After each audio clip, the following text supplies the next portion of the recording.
Umaasa ang sinibak na district engineer ng Bulacan na si Henry Alcantara na mapapawalang sala siya sa anomalya sa flood control projects.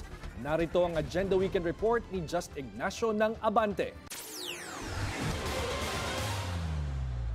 Nanindigan si Engineer Henry Alcantara na inosente siya sa ibinabatong alegasyon na siya umano ang hari ng flood control ghost project sa Bulacan.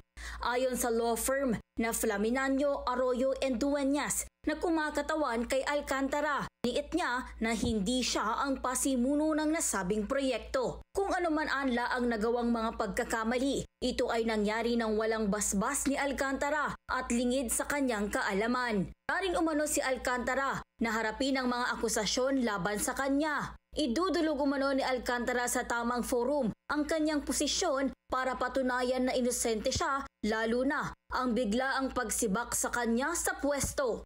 Patuloy din umano siyang makikipagtulungan sa investigasyon sa flood control ghost projects. Umaasa si Alcantara na sa bandang huli mananaig ang katotohanan at malilinis ang kanyang pangalan laban sa mga walang basehang akusasyon na ibinabato sa kanya. Para sa Agenda Weekend, Just Ignacio, Abante.